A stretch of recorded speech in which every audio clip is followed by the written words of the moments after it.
So imagine this. You're sitting at your kitchen table, tapping your fingers nervously, when suddenly the radio crackles with news that the stock market just crashed, like completely crashed. You know that little bit of money you had saved up? Gone. Your job?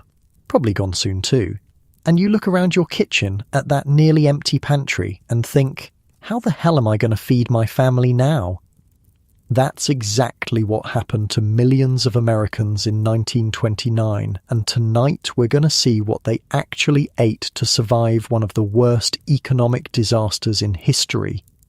Oh, and if you're enjoying these stories, I'd really appreciate a like or subscribe. Super curious where you're all listening from, so drop a comment with your location and what time it is there. Always blows my mind how people are falling asleep to this all over the world. All right, find that cozy spot, take a nice slow breath, and just let your body sink into whatever you're lying on. We're heading back to the Great Depression, and trust me, you're going to be real grateful for that mattress by the time we're done. So congratulations, you just woke up in 1932, 3 years into the Great Depression. Your eyes open slowly, adjusting to the dim morning light filtering through the thin patched curtains of your tiny apartment. You're not on a plush mattress anymore. You're on a lumpy, cotton-stuffed mattress that sits directly on rusty metal springs. The springs creak as you shift slightly. Not exactly comfortable. The apartment is cold. October in New York City, and the radiator barely works. Your threadbare wool blanket doesn't do much against the chill. You can see your breath forming little clouds in the air above you. Your stomach growls loudly. It's been doing that a lot lately. That hollow feeling has become your constant companion over the past few years. Not quite starvation, but nowhere near satisfaction either. Just persistent emptiness. From the street below comes the sound of a milk wagon, horse hooves clopping on cobblestones, the rattle of glass bottles. Must be around 6 a.m. The neighbours upstairs are already moving around. You can hear their footsteps through the thin ceiling. Their little boy is coughing again, that same hacking cough he's had for weeks now. No money for a doctor, of course. You swing your legs over the side of the bed, your bare feet hitting the cold wooden floor. The boards creak underneath you as you stand up and stretch. Your clothes from yesterday are draped over the only chair in the room. A pair of worn wool trousers, a cotton shirt patched at the elbows, suspenders that have seen better days. They smell faintly of sweat and the factory where you're lucky enough to still have work. For now, anyway.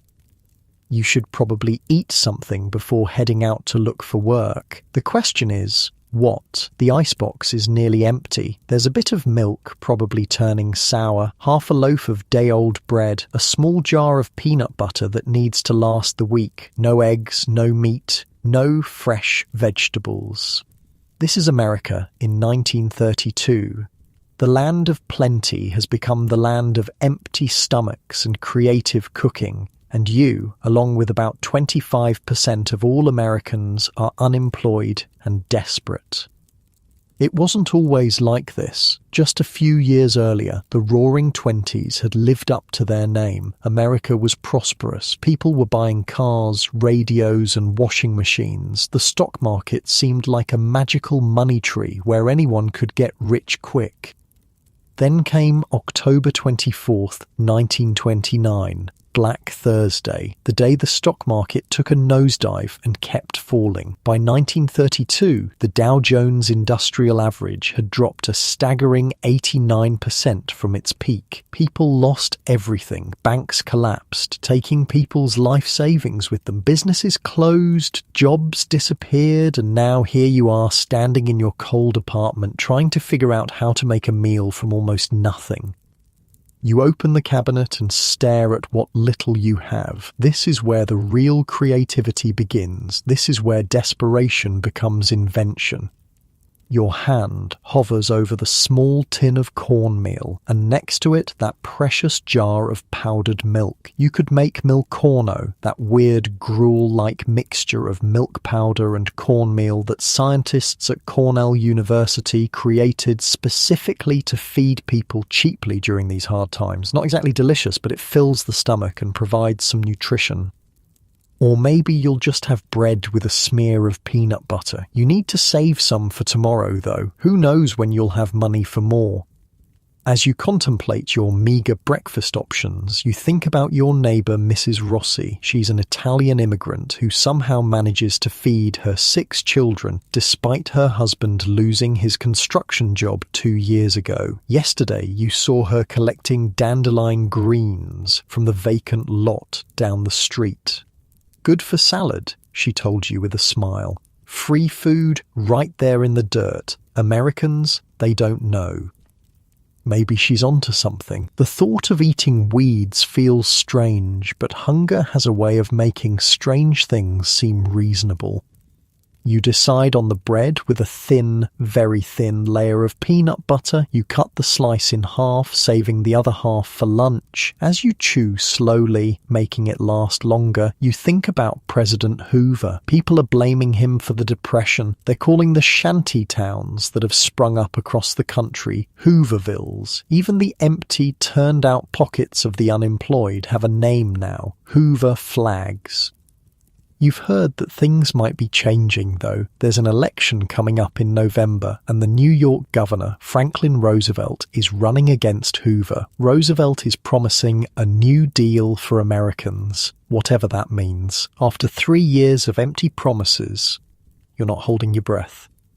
Finishing your meagre breakfast, you put on your coat, once a good wool garment, now threadbare at the elbows and frayed at the cuffs. You tuck the half slice of bread with peanut butter into your pocket for lunch and head out the door. Maybe today you'll find work. Maybe today will be different. As you step out onto the street, the cold October air hits your face. The sidewalks are already busy with other men looking for work. Some are heading to the factories, hoping to be picked for a day's labour. Others are walking with that aimless shuffle of the long-term unemployed. A few have set up makeshift shoeshine stations, though who has money for a shoeshine these days? The smell of cabbage soup wafts from an open window. Cabbage, cheap, filling, available year-round. It's become a staple in many households. If you're lucky enough to have a bit of salt pork or a ham bone to flavour it, even better. If not, well, hot water and cabbage is still something in your stomach. You pass by a grocery store window. Inside, you can see shelves with canned goods, flour, sugar, all the basics. The prices are displayed on small cards. A loaf of bread, 5 cents. A pound of hamburger, 12 cents. A quart of milk, 10 cents. Not expensive by pre-Depression standards, but with no income, it might as well be $1,000. A line has formed outside a church down the block, a soup kitchen. Your stomach growls again, reminding you that half a slice of bread with peanut butter isn't much of a breakfast. But you hesitate. You haven't fallen that far yet, have you? Standing in a soup line is for the truly desperate. Then again, aren't you? The rent is due next week, and you have exactly $2.37 to your name. You join the line. The wait is long. Men shuffle forward slowly, eyes down, shoulders hunched. There's a silent understanding among everyone here. We don't talk about this. We don't acknowledge each other. This moment of need is private, even in public. When you finally reach the front of the line, a kindly-faced nun hands you a tin bowl of soup and a chunk of bread. "God bless you," she says. You nod, not meeting her eyes, and move to a corner to eat. The soup is thin, mostly broth with a few floating vegetables and the occasional piece of mystery meat, but it's hot and it fills that empty space in your stomach. The bread is stale but edible when dipped in the broth. You eat slowly, savouring each spoonful. Who knows when your next meal will be? As you finish, you notice a newspaper someone has left behind. The headline reads, "Roosevelt promises relief for forgotten man." Below that, a smaller headline, "White House serves simple meals in solidarity with nation's poor."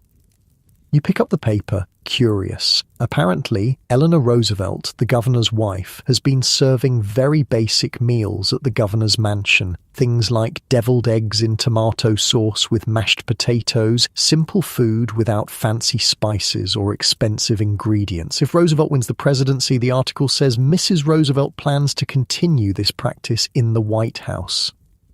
The thought of the potential First Lady eating the same kind of plain, economical food as ordinary Americans is oddly comforting. At least someone in power might understand what it's like. You fold the newspaper and tuck it into your pocket. It might come in handy later, if not for the news, then for insulation in your shoes, or to stuff the gap under your apartment door where the cold draft comes in.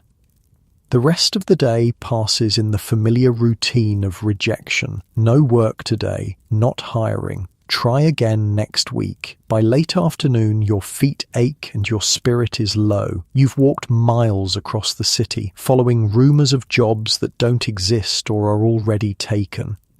As you head home, you pass by the market again. It's near closing time, and sometimes the vendors sell their remaining produce at reduced prices rather than take it back. You pause, checking your pocket for those precious few coins. There, a vendor is packing up his stall, but there's a small pile of slightly bruised apples in a crate. "How much?" you ask, pointing. 2 cents each, he says, or 5 cents for 3. You dig into your pocket and pull out a nickel. "I'll take 3. He hands you the apples, small, spotted, past their prime, but still apples, real fruit, a luxury these days. Back in your apartment, you survey your dinner options, the half slice of bread with peanut butter you saved from breakfast, one of the apples, and what else? Your eyes fall on the jar of peanut butter again. There's not much left, but enough. And then you notice the small bag of onions in the corner. An idea forms in your mind. You've heard about it from others, read about it in one of those pamphlets the Bureau of Home Economics distributes. Peanut butter stuffed onions. It sounds bizarre, maybe even disgusting. But the pamphlet insisted it was nutritious and economical.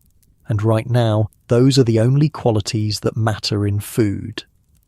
You select a medium-sized onion, peel it, and cut off the top. Carefully, you scoop out some of the center, creating a hollow. Into this, you spoon a bit of peanut butter. Then you replace the top of the onion like a little lid and place the whole thing in your one baking dish.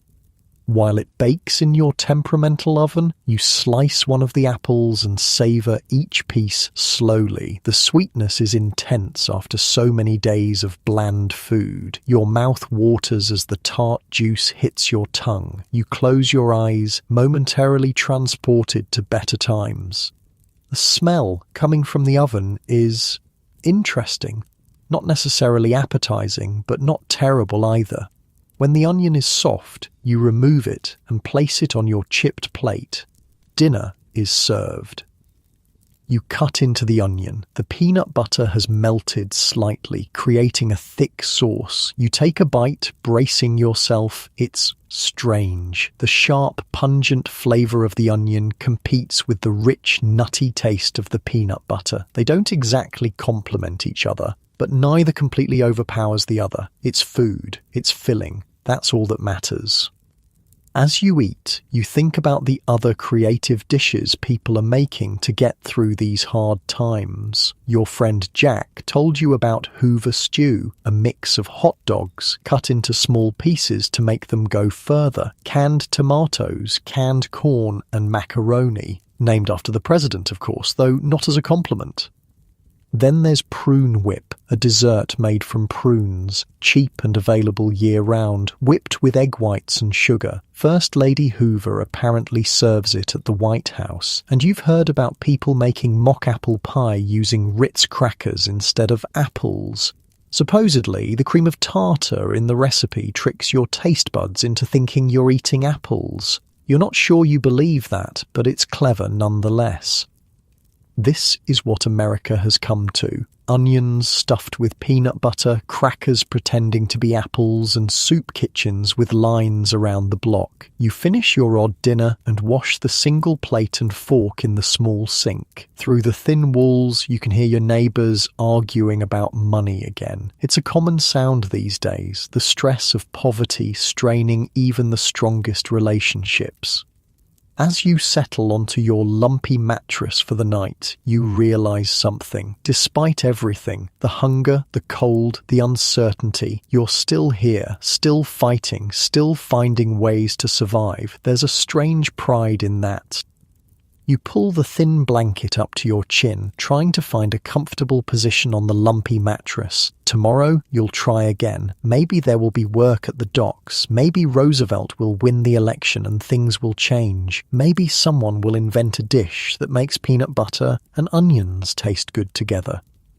The street lamp outside casts a dim glow through your window. You're tired, so tired, your body heavy against the mattress, sinking deeper into that not quite comfortable spot that's become familiar over these past difficult years. Your breathing slows. In the distance, a car horn honks, then fades. The city settles into its nighttime rhythm, and despite the hunger, despite the worry, your eyelids grow heavy. Your shoulders relax a bit, muscles letting go of the day's tension as you shift slightly, finding that spot where the springs don't dig into your back quite as much. Life during the Depression is hard, but humans are remarkably adaptable. Even now, drifting towards sleep, there's a quiet resilience in you that can't be broken by empty pockets or strange food combinations. Your breathing deepens, steadies, and for a little while at least the worries of the Great Depression fade as your body surrenders to rest, settling deeper into the makeshift bed, your mind already dreaming of better days ahead.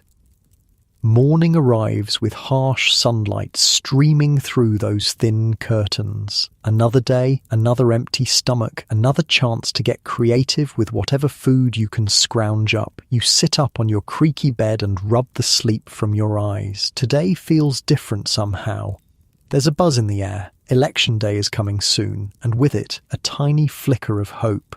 Maybe Roosevelt will win. Maybe things will change. Your neighbour Mrs. Rossi knocks on your door just as you're buttoning your shirt. She's holding a small bundle wrapped in newspaper. "My Giovanni caught fish yesterday," she says with a proud smile. "Little ones, from the river, I share." Inside the newspaper are 2 small silver fish, already cleaned and gutted. You're touched by her generosity. When everyone has nearly nothing, sharing becomes both more precious and more common.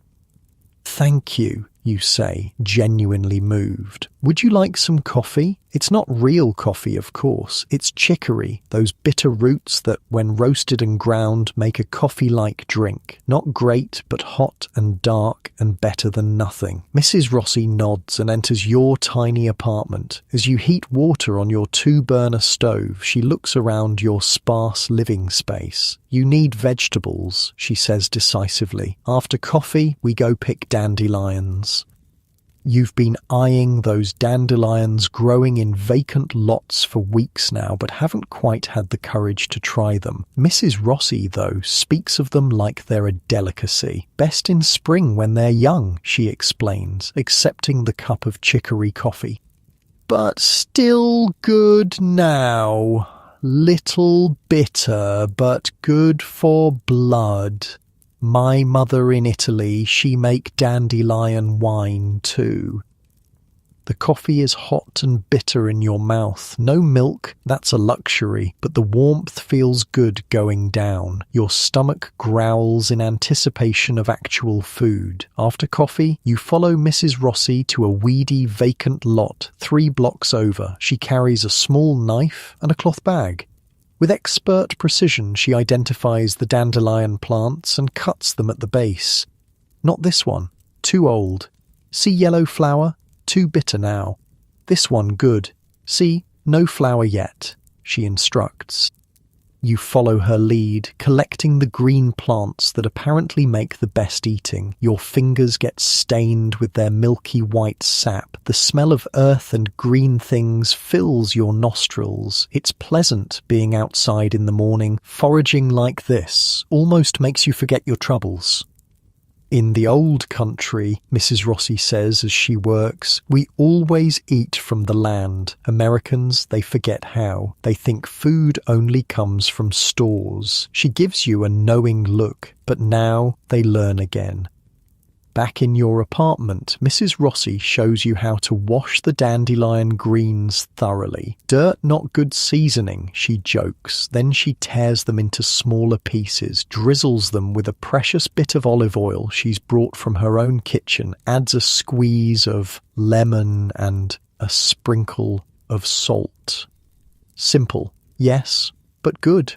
Full of vitamini, she says, using the Italian word. She takes a small bite, chewing thoughtfully. Little bitter, but good for you. Cleans the blood. You take a bite. The greens are indeed bitter, but not unpleasantly so. The olive oil and lemon juice help, and there's something satisfying about eating food you gathered yourself. Food that was free for the taking, growing wild in the city. Thank you. You tell Mrs. Rossi again. I wouldn't have known how to do this. She waves away your thanks. Tonight you come to my apartment. I show you how to cook the fish. Small, yes, but with pasta and tomato is enough.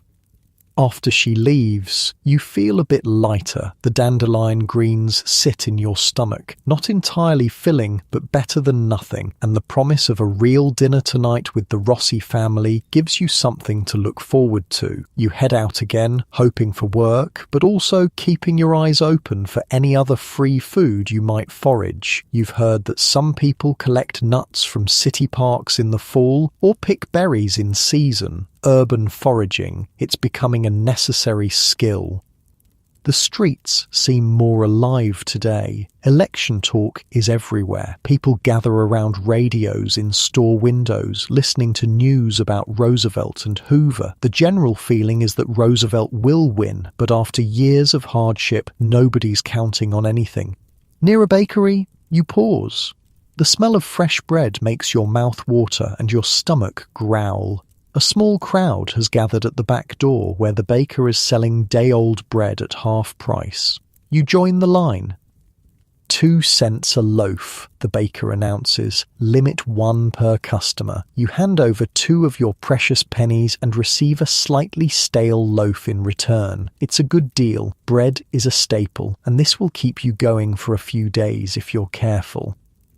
Walking on, you pass a government building where a line of people stretches around the block. They're waiting for relief checks or food assistance. The government has started some programs to help, but it's nowhere near enough. Still, something is better than nothing. You notice a woman handing out pamphlets. Curious, you take one. Economical Meals for Difficult Times, reads the cover. It's from the Bureau of Home Economics, full of recipes and tips for stretching food budgets. Flipping through, you see recipes for creamed chipped beef on toast, nicknamed SOS, same old slop, or something ruder, depending on who you ask, liver loaf, and something called milcorno, that mixture of dried milk and cornmeal you've tried before. One recipe catches your eye, Ritz mock apple pie. The instructions explain how to use Ritz crackers as a substitute for apples in a pie. Apparently, the texture of the crackers and the addition of cream of tartar and lemon juice creates something that tastes surprisingly like apple pie. Clever. You tuck the pamphlet into your pocket. Maybe there are some ideas in there you haven't tried yet. By late afternoon, you've walked miles again, with no luck finding work, but you've managed to collect a few more dandelion greens from another vacant lot, and you found a discarded newspaper that will serve as insulation in your shoes. As promised, you head to the Rossi apartment for dinner. Their place is similar to yours, small, sparsely furnished, with the same thin walls and temperamental heating. But there are 6 children ranging from toddler to teenager, making the space feel full and alive in a way your solitary apartment never does. Mrs. Rossi is at the stove, stirring a pot of tomato sauce. The small fish you gave her have been added to the sauce, along with some herbs she grows in a window box. The whole apartment smells amazing. Mr. Rossi sits at the table, listening to the radio. He's been out of construction work for 2 years now, but occasionally finds odd jobs. Today, he's managed to earn 50 cents helping unload a truck. It's not much, but it's something. "Come. Sit," Mrs. Rossi says, gesturing to the table. Food almost ready. The Rossi children crowd around the table, talking excitedly about the election and school and 100 other things. Despite their poverty, there's a warmth here, a sense of family that transcends their circumstances. Mrs. Rossi serves the pasta with tomato and fish sauce. It's a small portion for each person. There are 8 mouths to feed after all, but it's hot and flavourful. The children have also had dandelion salad, you notice, and there's a small loaf of bread that gets carefully divided. "Giovanni, tell about the fish," Mrs. Rossi prompts her oldest son. The boy, about 14, sits up proudly. "I caught them in the East River. Got 5 total. Papa helped." "Good eating, those little fish," Mr. Rossi adds. "Not like the fish in Italy, but good." As you eat, the conversation flows around you. Politics, jobs, school, the normal stuff of life, continuing even in abnormal times. The pasta is simple but delicious. The tomatoes adding a brightness. The fish, a depth of flavour. It's the best meal you've had in weeks. After dinner, Mrs. Rossi brings out a surprise, a small dish of something white and creamy. "Ricotta," she explains. "Made it myself from leftover milk that was turning, little sugar, little cinnamon, not much, but sweet. The small spoonful of sweetened ricotta is heaven on your tongue. Creamy, just sweet enough, with the warmth of cinnamon. Desserts are rare these days, and this simple one feels like a true luxury."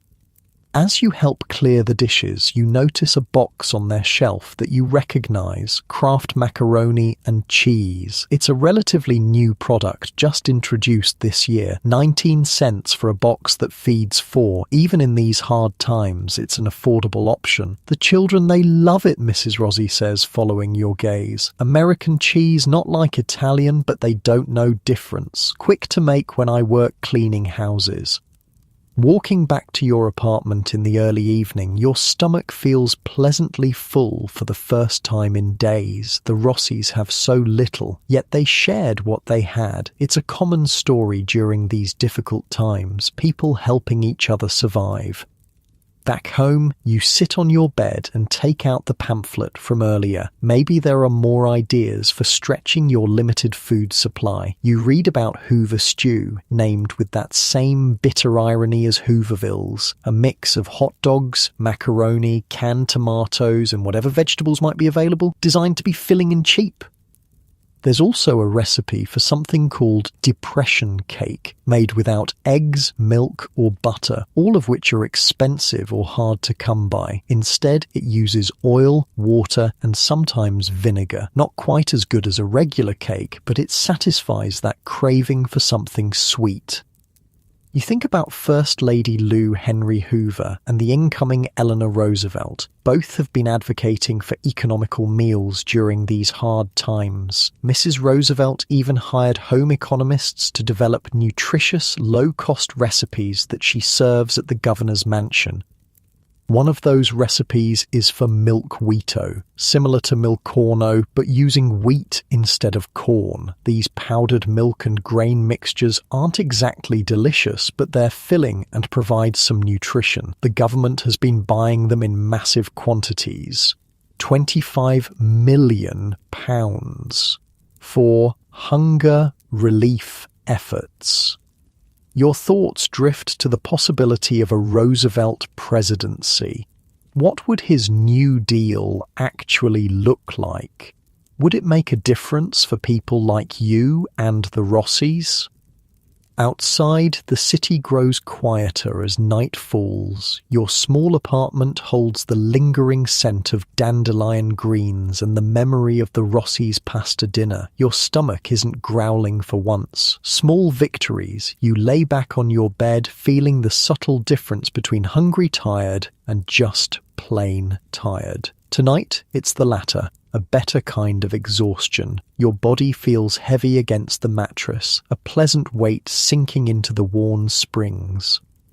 The sounds of the city fade as you relax. A car horn in the distance, someone's radio playing softly, the familiar creak of the building settling. Tomorrow will bring more challenges, more creative meals, more searching for work, but tonight you've eaten well thanks to the generosity of neighbours. Tonight there's a full moon shining through your window, casting silver light across your small room. Tonight your muscles release their tension as you breathe slowly, deeply, settling into that space between wakefulness and dreams. Your thoughts drift to those dandelions, stubborn weeds that push through concrete cracks, surviving against all odds. There's something poetic about that, something hopeful. Your breathing becomes deeper, steadier, the weight of your body pressing comfortably into the mattress. That pleasant heaviness in your limbs as you find the most comfortable position. Maybe tomorrow you'll try that mock apple pie recipe. Maybe Roosevelt will win the election. Maybe things will change. For now, though, you're warm, relatively full, and resting easier than you have in days. Your eyes grow heavy, but not yet heavy enough for sleep. Just that comfortable, drowsy feeling as your body relaxes completely, preparing for whatever tomorrow might bring in this strange, difficult time in American history. Morning arrives with the sound of rain pattering against your window. You stretch slowly, feeling each muscle wake up one by one. The apartment is damp and chilly, but your body feels surprisingly rested. Amazing what a decent meal can do for your spirits. You swing your legs over the side of the bed and plant your feet on the cold floor. Today is Election Day, November 8th, 1932. Roosevelt versus Hoover. The country holds its collective breath. In the corner of your room sits the small bag of remaining dandelion greens from yesterday. Not enough for a meal, but they might add some nutrition to whatever else you can scrounge up. Your pantry situation hasn't improved overnight. Still, just the stale bread, a bit of peanut butter, and those 2 remaining apples from the market. But today, you have a plan. The Government Relief Office is distributing food packages. You've avoided going there until now. Pride, maybe, or the hope that things would turn around before it came to that. But hunger is a powerful motivator, and pride doesn't fill an empty stomach. You dress quickly, putting on your least worn shirt for the occasion. The relief office will be crowded, and you want to make a decent impression. Not that it matters much. They give food to anyone who qualifies, regardless of appearance. But it makes you feel better, like you still have some dignity left. Outside, the rain has turned the streets slick and grey. People hurry along under newspapers, coats pulled over their heads, a few lucky ones with actual umbrellas. You join the flow, using your jacket collar as minimal protection against the drizzle. The line at the relief office stretches around the block despite the weather. Men, women, even some children, all waiting patiently for assistance. You take your place at the end, settling in for a long wait. The rain continues to fall, soaking through your coat. Your shoes, already worn thin, offer little protection against the growing puddles. Your socks are wet within minutes. But you stay. Everyone stays. The man in front of you is about your age, maybe a bit older. His hat, once fine, is now shapeless from wear and weather. You strike up a conversation to pass the time. Think Roosevelt's got a chance, you ask? More than a chance, he replies confidently. Country's ready for change. Hoover had his shot. What kind of change, though? Roosevelt's still a rich man. Does he really understand what it's like for folks like us? The man shrugs. Maybe not personally, but his wife does, from what I hear. Eleanor Roosevelt, she's been visiting coal mines, slums, relief agencies, seeing how people really live. You've read about this in the newspapers. The governor's wife isn't like most society ladies. She goes places most wealthy women wouldn't dream of visiting, talks to ordinary people, listens.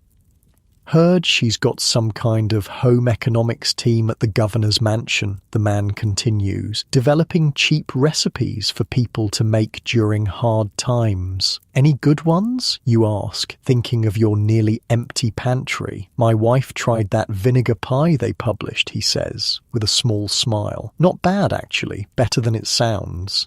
Vinegar pie? The name alone makes your face scrunch up.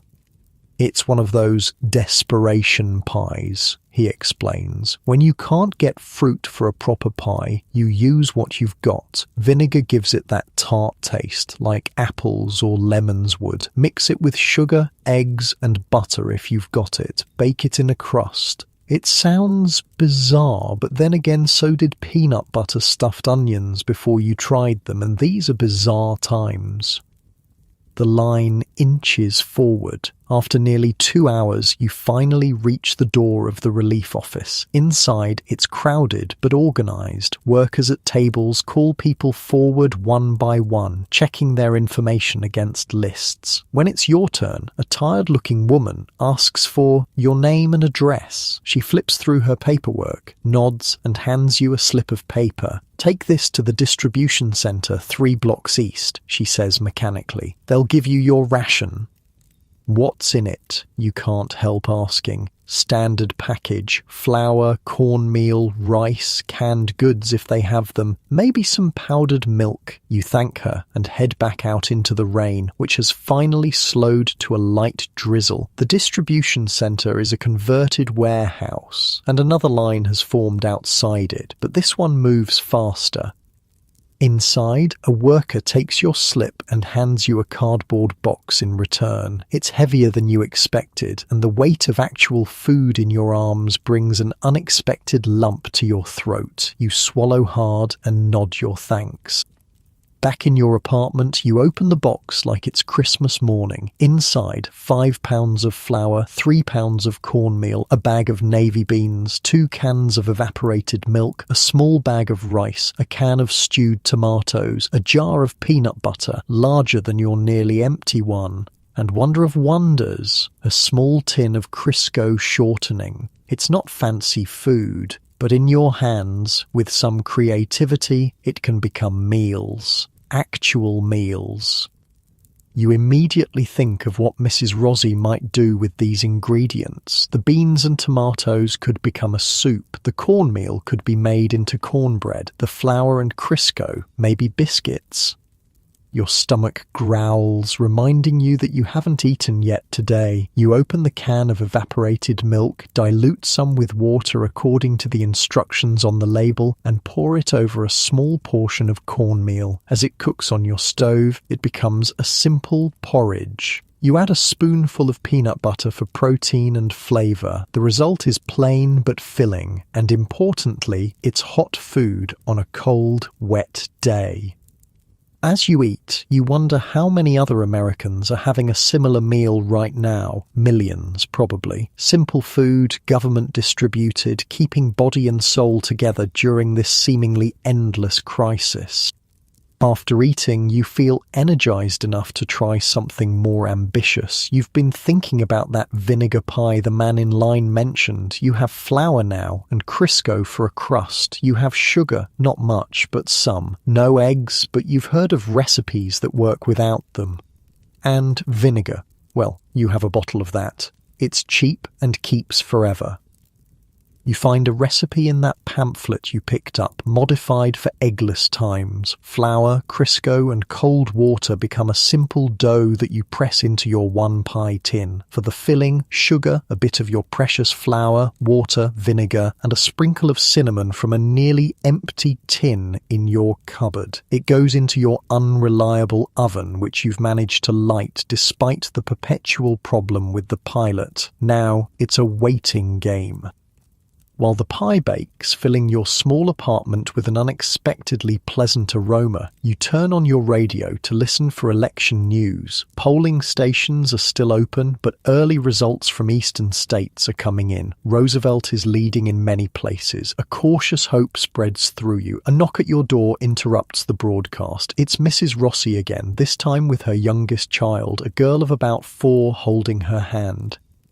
"I smell something good," Mrs. Rossi says with a smile. "You baking?" You tell her about the relief package and the vinegar pie experiment. Her eyes light up. "Ah, my grandmother in old country made something like this, but with wine, not vinegar. When no fruit, we use what we have. Yes?" You invite them in, pleased to have company. The little girl, Sophia, is shy at first, but warms up when you show her the pie in the oven. "I bring you this," Mrs. Rossi says, handing you a small jar. "Dandelion jelly, made from flowers in spring. Little bit left. The jelly is a clear golden colour, beautiful in its simplicity. Another example of Mrs. Rossi's resourcefulness, turning backyard weeds into something precious." "Thank you," you say, genuinely touched. "You've taught me so much about making do with what's available." She waves away your thanks.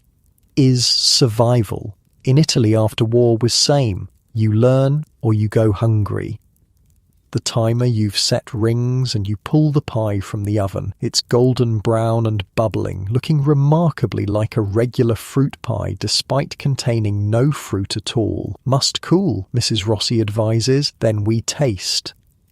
While waiting, you share your cornmeal porridge with Sophia, who eats it happily, evidently used to simple foods. Mrs. Rossi tells you more about growing up in Italy after World War I, when food shortages taught her family to use every edible plant, to preserve everything possible, to waste nothing. "Depression not new," she says wisely, "just new for Americans. Rest of world, we know hunger before." When the pie is cool enough, you cut 3 small slices. The moment of truth. You take a bite, not knowing what to expect. Surprisingly, it's good, sweet, with a tanginess that indeed reminds you of apple pie. The texture is different. No fruit pieces, of course, but the flavour is pleasing. Sophia eats hers enthusiastically, and Mrs. Rossi nods in approval. "Good woman's pie," she declares. "Clever cooking." After they leave, taking a slice of pie for Mr. Rossi, you feel a strange sense of accomplishment. You've created something tasty from almost nothing. You've transformed basic relief rations into something that brought smiles to a child's face. In these dark times, that feels like a victory. The radio continues to bring election updates throughout the evening. Roosevelt is winning state after state. The tide has turned decisively against Hoover, it seems. By the time you prepare for bed, it's becoming clear that tomorrow America will have a new president-elect. Will it make a difference? Will Roosevelt's New Deal actually help people like you? It's impossible to know, but change is coming, and after 3 years of depression, any change feels hopeful. You wrap the remaining pie carefully, saving it for tomorrow. Your government rations, properly managed, should last a couple of weeks. The danger of immediate hunger has been temporarily averted. As you settle onto your bed, you think about the creativity born of these hard times. Dandelion greens from vacant lots, peanut butter in unlikely places, vinegar pretending to be fruit, Ritz crackers masquerading as apples. It's strange and wonderful, the human capacity to adapt. Your thoughts turn to the women working in the Cornell University Home Economics Department, developing recipes like Milcorno to help feed hungry Americans affordably. You think of Eleanor Roosevelt, insisting on serving simple meals at the governor's mansion, soon to be the White House, as a gesture of solidarity with struggling citizens. Food has always been more than just sustenance. It's community. It's sharing what little you have, like the Rossis sharing their fish. It's creativity, like turning vinegar into pie filling. It's resilience, like foraging for dandelions when the pantry is bare.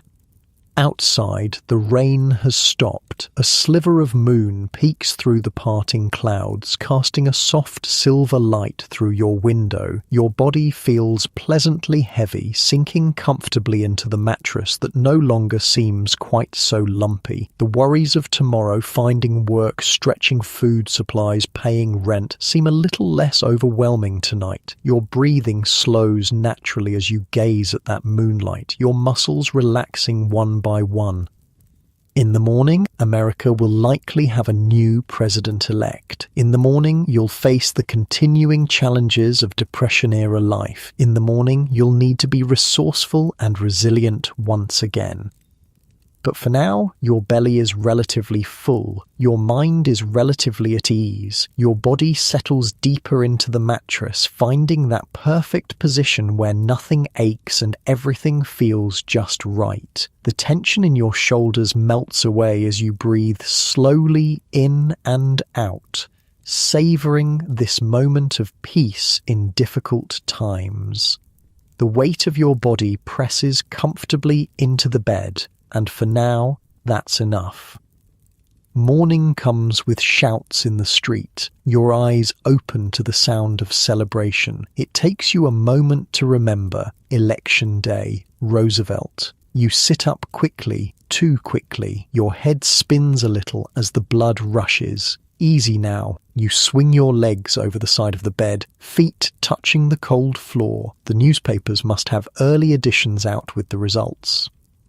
You dress hurriedly, splashing cold water on your face from the basin. No time to heat water this morning. You want to know if the country really has chosen a new path. Outside, people gather around newsstands, some cheering, others looking grim. You join a cluster around a paperboy shouting the headlines. Roosevelt wins in landslide, defeats Hoover in electoral rout. You hand over a precious penny for a paper. The headline confirms it. Franklin Delano Roosevelt is the president-elect, winning 42 of 48 states. A decisive victory, a mandate for change. People on the street are talking excitedly. What will this mean? Will the New Deal Roosevelt promised actually help ordinary people? After years of Hoover's reluctance to intervene in the economy, will a more active government make a difference?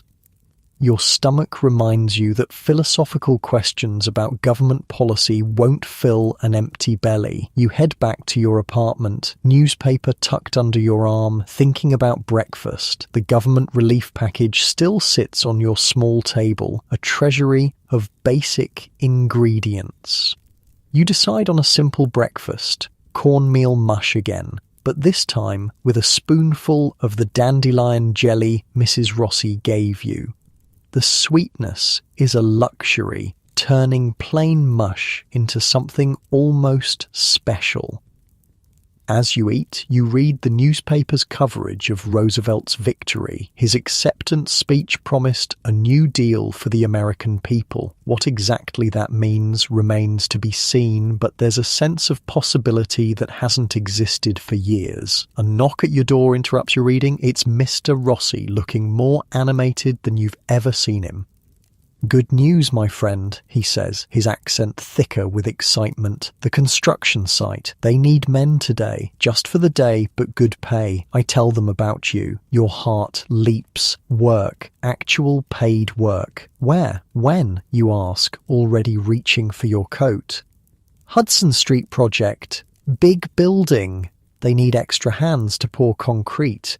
Must go now. Foreman only takes first 20 men. You barely have time to grab your cap before you're rushing out the door with Mr. Rossi. On the way, he explains that a friend of his cousin works as a site manager and tipped him off about the temporary need for workers. "Lucky day," Mr. Rossi says. "Roosevelt wins, we get work. Maybe things change now, eh?"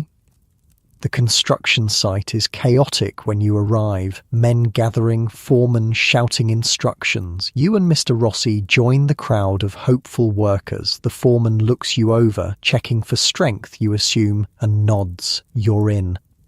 The work is back-breaking, mixing concrete, wheeling it in heavy barrows, pouring it into forms. Your muscles scream in protest after months of underuse and undernourishment. But you don't complain. The pay is 50 cents for the day, a small fortune in these times.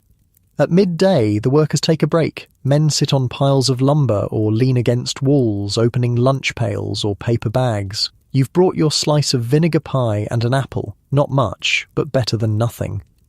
Mr. Rossi sits beside you, unwrapping a sandwich. "From my wife," he says, breaking it in half and offering you a portion. Bread with a little olive oil and salt. Simple, but good. You accept gratefully, giving him half of your apple in return. The simple exchange of food creates a bond between you. This is how people are surviving, sharing, helping each other through. "What would you buy?" Mr. Rossi asks, gesturing to your $half that will come at day's end. If you could buy any food, what would it be? You consider the question. "Meat," you say finally. "A good piece of beef, or maybe eggs. I miss eggs. They're relatively expensive now, about 30 cents a dozen. Almost prohibitive on no income. "For me, cheese," Mr. Rossi says with a wistful smile. "Good Italian cheese. My mother, she made cheese at home in old country. Here, too expensive." Around you, other workers are having similar conversations, simple dreams of simple foods. One man talks about missing oranges, a luxury from Florida that few can afford these days. Another speaks longingly of his wife's apple pie made with real apples, not crackers or vinegar substitutes. The afternoon work is even harder than the morning. By the end of the day, your hands are blistered, your back aches, and your arms feel like lead. But when the foreman hands you that $half coin, the pain seems worth it. Real money, earned through honest work. "Maybe they need men tomorrow, too," Mr. Rossi says hopefully as you walk home together in the fading light.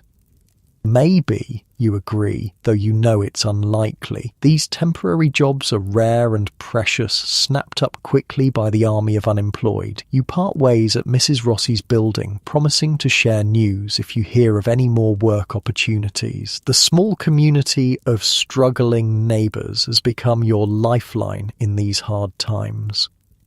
Back in your apartment, you assess your improved situation. The relief package provides basic staples. The $half coin opens up possibilities for a few fresh ingredients. And there's the newspaper with Roosevelt's victory offering at least the hope of broader change.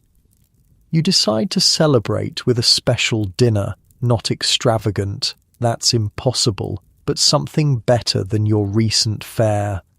You'll need to shop carefully to make that $half stretch. At the small grocery, you examine prices with care. Eggs are indeed 30 cents a dozen, too much to justify. Butter is 28 cents a pound, also too expensive, but a small piece of salt pork is just 15 cents. Onions are cheap, 5 cents for several. A head of cabbage, another 5 cents. You could make a decent soup with those, adding some of the navy beans from your relief package.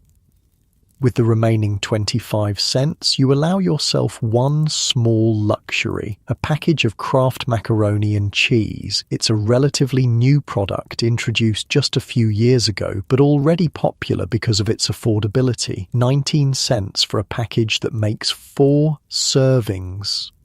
The processed cheese powder isn't exactly fine dining, but mixed with milk, reconstituted from your evaporated milk ration, it makes a creamy, satisfying dish.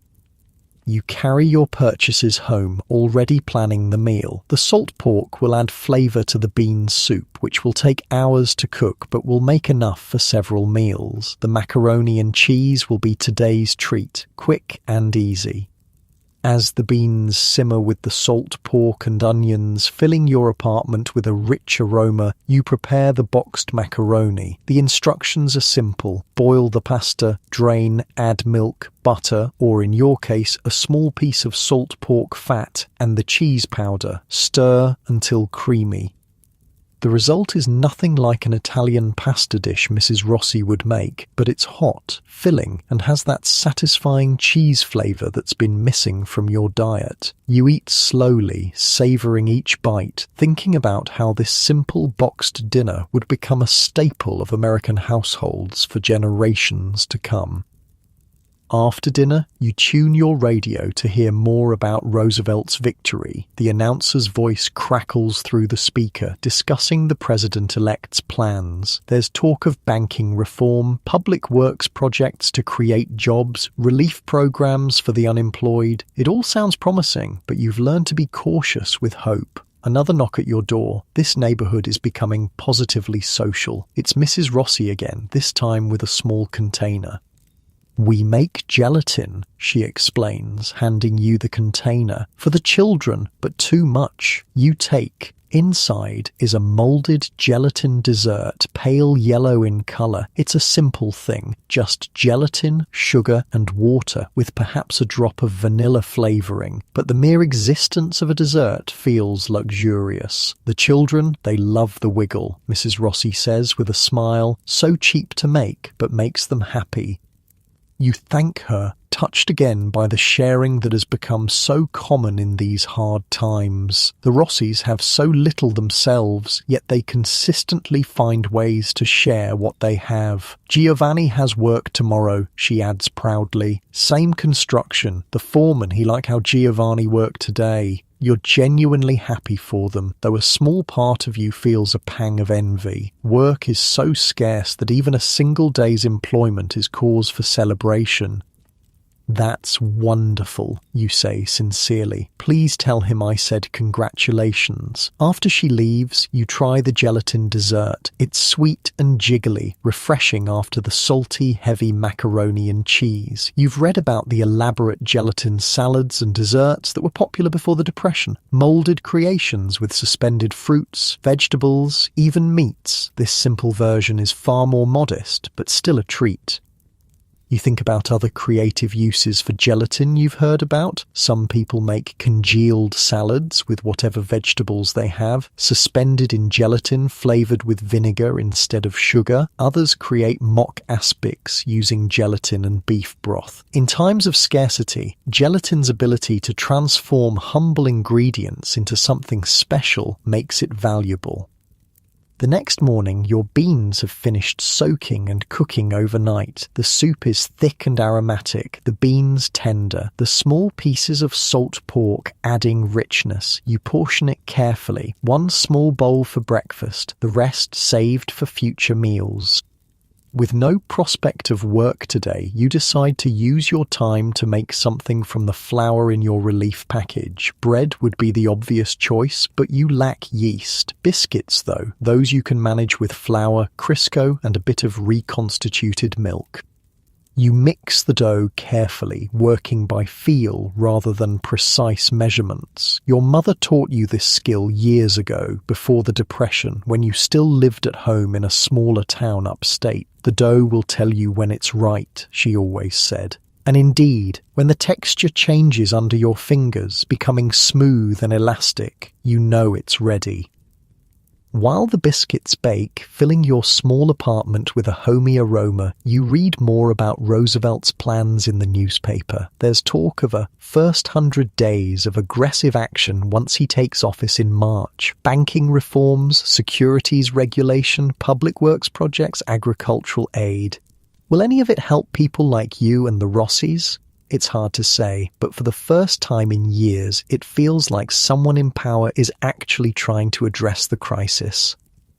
The biscuits emerge from your unreliable oven, golden brown and surprisingly light. You slather one with a bit of your precious peanut butter while it's still warm, watching it melt slightly into the hot bread. The simple pleasure of fresh-baked bread with peanut butter feels almost decadent after months of extreme frugality.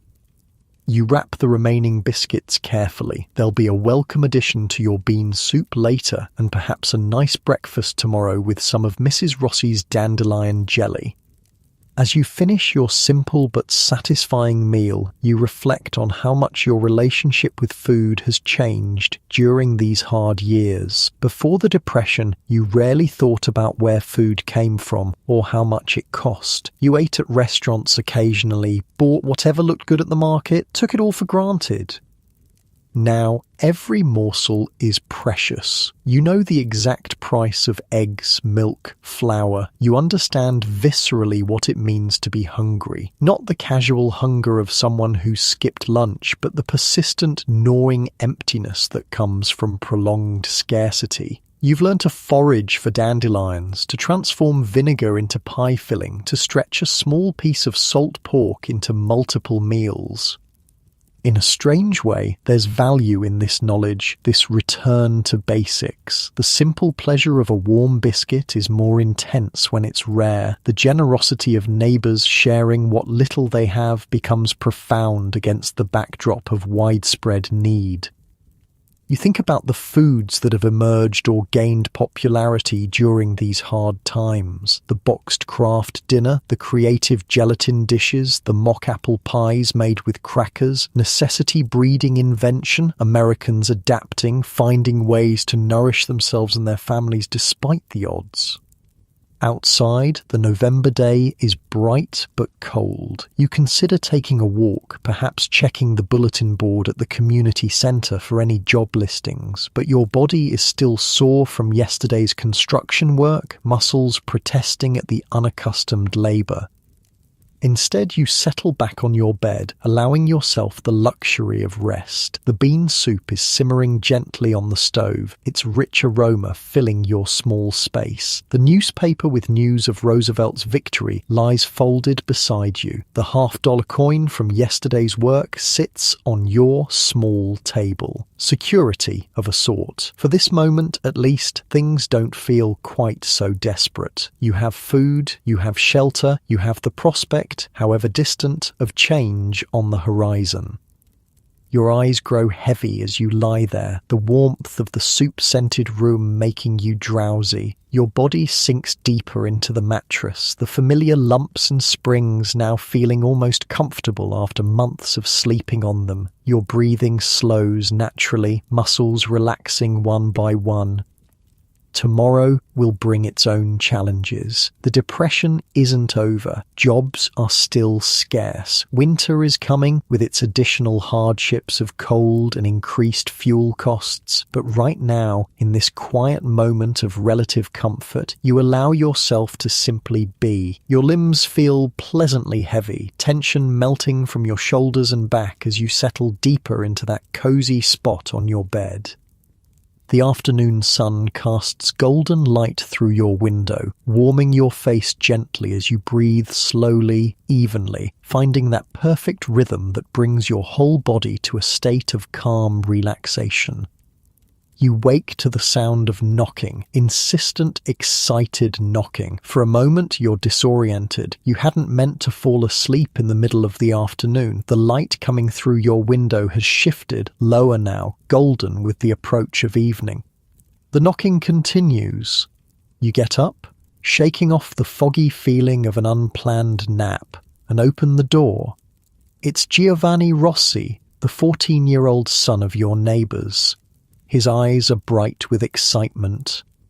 "Mr. Franklin at the grocer's," he says breathlessly. "He's looking for someone to help unload a delivery. Said he'd pay 30 cents for the work. My papa already has job today, so I came to tell you." You thank him quickly, grabbing your coat. Small opportunities like this don't wait. The neighborhood grapevine that spreads news of temporary work is a lifeline, neighbors looking out for each other even as they compete for scarce jobs. Mr. Franklin's grocery is 6 blocks away. You walk briskly, hoping the opportunity hasn't already been claimed by someone else. The November air is crisp, the late afternoon sky turning the soft orange pink of approaching sunset. The store is busy when you arrive, unusual for these times. Mr. Franklin, a round man with perpetually flour-dusted hands, looks up as the bell above the door announces your arrival. "Looking for work?" he asks, seeming to read your purpose immediately. You nod, explaining that Giovanni Rossi told you about the delivery. Just in time, Mr. Franklin says, gesturing toward the back of the store. Trucks arriving now, big delivery, holiday stock coming in. Thanksgiving is approaching, you realize. Even in these hard times, people try to celebrate if they can. Mr. Franklin is stocking up on items like canned pumpkin, cranberries, and flour for pie crusts. The work is straightforward but physically demanding, unloading crates and boxes, carrying them into the store's small storeroom, unpacking some items directly onto shelves. Your muscles, still sore from yesterday's construction work, protest at first but gradually warm to the task. As you work, you notice the holiday-related items coming in. Canned pumpkin for pies, bags of cranberries, boxes of gelatin in various flavors. Apparently, people are planning elaborate molded salads for their holiday tables, despite the economic hardship. Mr. Franklin chats as you work together. People still want their Thanksgiving, he says. They'll cut back everywhere else, but tradition matters, gives folks hope, you know? You do know, even in the darkest times, people cling to traditions, to normalcy. A holiday meal, even a scaled-down version, represents continuity, the promise that life goes on. Getting lots of orders for gelatin, Mr. Franklin continues, stacking boxes on a high shelf. Ladies make these fancy, molded salads now. Stretch the food budget and look nice on the table. You think of Mrs. Rossi's simple gelatin dessert from yesterday. No fancy additions, just sweet wobbly comfort, but you've seen pictures in magazines of the elaborate creations some women make. Vegetables suspended in tomato-flavored gelatin, fruits in sweet varieties, even meats and fish in savory aspics. Selling a lot of Ritz crackers too, Mr. Franklin adds. That mock apple pie recipe on the box, people swear by it, can't tell the difference from real apples, they say. You're skeptical about that claim, but you've learned not to dismiss these creative substitutions. The vinegar pie surprised you with its tastiness after all. By the time the truck is fully unloaded, dusk has fallen. Mr. Franklin counts out 30 cents in coins, and then, to your surprise, adds a small paper bag. Broken biscuits, he explains. Can't sell 'em, but nothing wrong with how they taste. Take 'em home.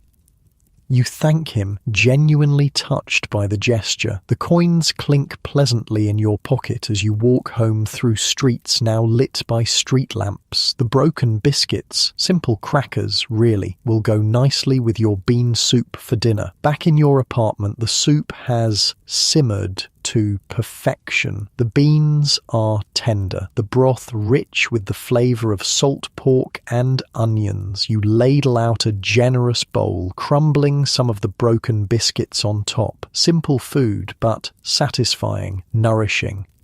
As you eat, you think about Thanksgiving approaching. Before the Depression, you would have expected turkey, stuffing, cranberry sauce, mashed potatoes, and pumpkin pie. A feast. Now, you'll be grateful for any special addition to your daily fare. Perhaps, with careful budgeting of your recent earnings, you could afford a small chicken instead of a turkey. The beans you're eating now could become part of a stuffing. Maybe you could try making that Ritz cracker mock apple pie you've heard so much about. After dinner, with a full belly and the pleasant weight of earned coins in your pocket, you feel almost prosperous. Your relief package, the day's wages, the odd jobs here and there, you're managing to piece together a living, if only just barely. You decide to try another recipe from the government pamphlet. This one is for something called surprise loaf. Essentially, a meatloaf made with very little meat, bulked up with breadcrumbs, oatmeal, and grated vegetables. The surprise is that it contains almost no meat, but is designed to taste meaty. You don't have ground beef, but you do have a small amount of salt pork left, which you chop very finely, mixed with breadcrumbs made from your homemade biscuits, some grated cabbage, an onion, and seasonings. It forms a loaf that you can refrigerate and bake tomorrow. One meal prepared ahead. a luxury of planning not always available in these uncertain times. The radio provides company as you work, the evening news giving updates on Roosevelt's transition plans. There's talk of a brain trust of advisors helping to shape the New Deal. The names mean little to you, but the sense of purposeful activity is encouraging after years of seeming inaction. A special segment about Eleanor Roosevelt catches your attention. The announcer describes how the incoming First Lady plans to continue her practice of serving simple, economical meals in the White House as a gesture of solidarity with struggling Americans. Mrs. Roosevelt has worked with home economists to develop nutritious meals that average Americans can afford, the announcer explains. Dishes like deviled eggs in tomato sauce, bean and tomato stew, and simple desserts like prune whip will be served even at formal White House dinners. Prune whip. You've heard of this, but never tried it. Apparently, it's a dessert made from pureed prunes whipped with egg whites and sugar. Prunes were a common substitute for fresh fruit during the Depression, being relatively inexpensive and available year-round. The broadcast continues, describing how the Roosevelts plan to demonstrate frugality in various ways once they move into the White House. It's largely symbolic, you know. Their personal sacrifices won't directly help people like you, but symbols matter. The contrast with the Hoover administration's perceived indifference is stark. A knock at your door interrupts the broadcast. It's becoming a regular occurrence. This building, once filled with strangers leading separate lives, has become something of a community as shared hardship brings people together. This time, it's Mr. Jenkins from down the hall, an elderly man who rarely left his apartment before the Depression. Now he's part of the Neighborhood Information Network, trading news about jobs, food sources, and relief programs. Thought you'd want to know, he says without preamble. They're distributing surplus food at the church tomorrow. Government bought it from farmers who couldn't sell it otherwise. Heard there might be cheese, maybe butter. Cheese and butter, both luxuries these days. What time, you ask? Early. Line forms before 8. Mr. Jenkins nods once, his message delivered, and shuffles back toward his own apartment.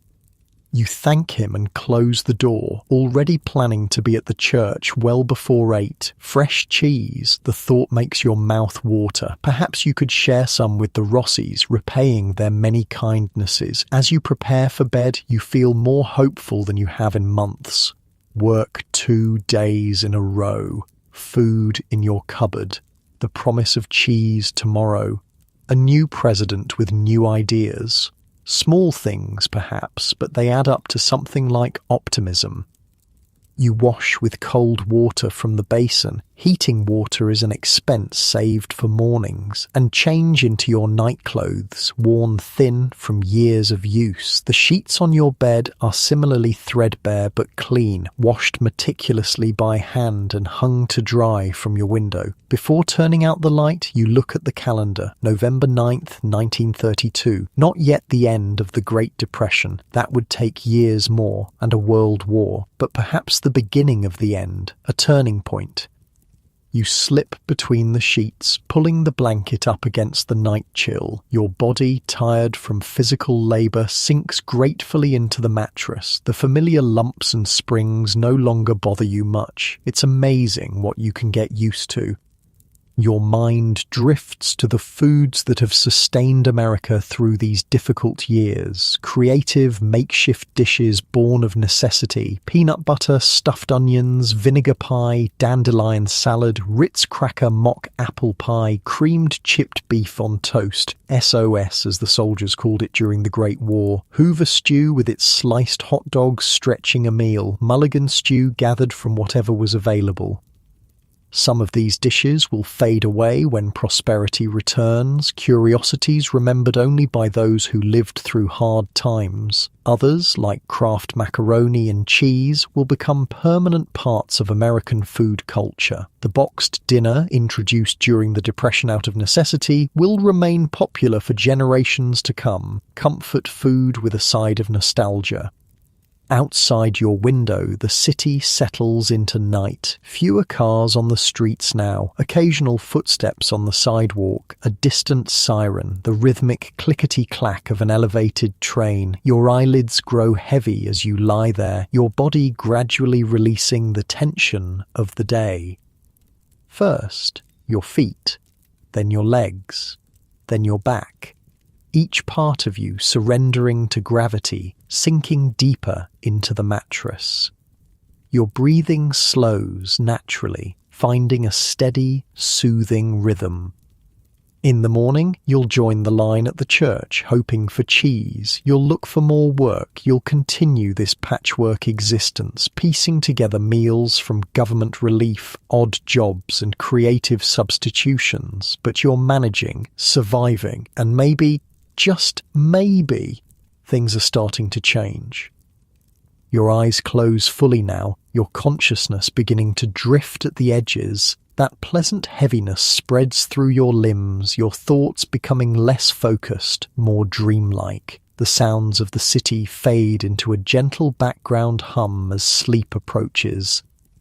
You think of Mrs. Rossi foraging for dandelions, showing you how to turn weeds into food, of Giovanni running to tell you about work at the grocery, of Mr. Jenkins sharing news about cheese distribution. In the midst of this terrible economic disaster, a different kind of wealth has emerged, the wealth of community, of people helping each other through.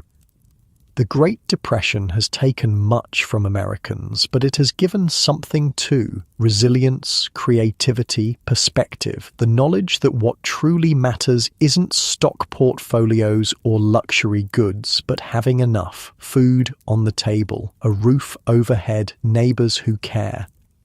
Your breathing deepens further, your body completely relaxed now. The weight of your limbs seems to increase pleasantly, pressing you down into the mattress. Each breath comes slower, easier than the last. You're in that sweet space between wakefulness and sleep, where worries dissolve and peace settles in. Tomorrow's concerns, finding work, stretching food, paying rent, seem distant now, problems for another time. For this moment, you're safe, relatively fed, and resting. That's enough. The room fades around you as sleep draws closer. The gentle weight of the blanket feels comforting, a protective layer between you and the world. Your muscles have fully surrendered now, every last bit of tension melted away. Each breath feels like it's carrying you deeper, deeper into that perfect stillness. Your mind makes one last coherent thought before slipping into dreams. This too shall pass. The depression, like all things, will eventually end. America will rebuild. Jobs will return. Pantries will fill again with more than government relief packages.